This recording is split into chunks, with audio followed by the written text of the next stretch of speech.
क्या वास्तव में सफलता का अर्थ सिर्फ ऊंचा पद, बड़ा घर और करोड़ों की संपत्ति है? अगर ऐसा है तो क्यों इतने लोग सब कुछ पाकर भी बेचैन रहते हैं? राजा जनक के पास भी यही सवाल था। उनके पास सोना, चांदी, विशाल साम्राज्य और अपार सम्मान था, लेकिन भीतर शांति नहीं थी। जनक के मन में बार बार यह प्रश्न उठता था, क्या यही जीवन की सफलता है?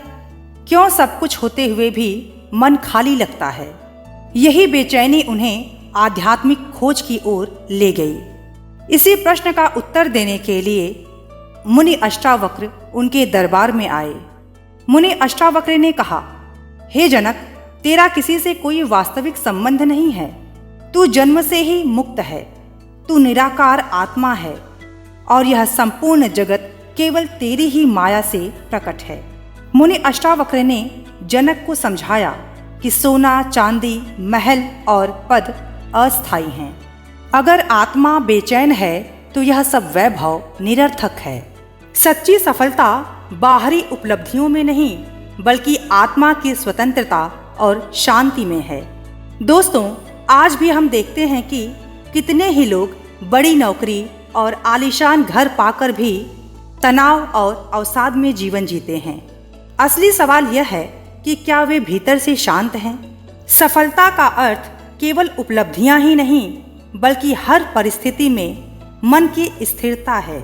मुनि अष्टावक्र ने फिर समझाया, हे राजन, जो स्वयं को मुक्त मानता है वही मुक्त है, और जो स्वयं को बंधन में मानता है वह बंधा हुआ है।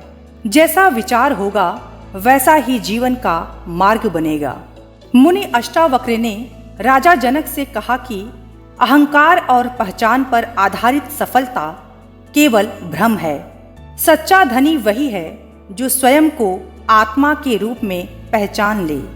ठीक उसी तरह जैसे एक व्यक्ति बंगले में रहता है, बड़ी गाड़ी और बैंक बैलेंस सब कुछ है, लेकिन मन बेचैन है और पूरी रात वह सो नहीं पाता, तो उसे हम सफल व्यक्ति नहीं कहेंगे। दूसरी ओर कोई साधारण किसान जो दिन भर मेहनत करके चैन की नींद सोता है, तो वह सफल व्यक्ति की श्रेणी में गिना जाएगा। यही अंतर है बाहरी और भीतरी सफलता का। मुनि अष्टावक्र ने कहा, हे राजन, धन की कोई सीमा रेखा नहीं। जितना मिलेगा मनुष्य और चाहेगा, लेकिन संतोष प्राप्त हो जाए तो साधारण चीजें भी अनमोल बन जाती हैं। इसीलिए संतोष सबसे बड़ा खजाना है। मुनि अष्टावक्र का संदेश साफ है।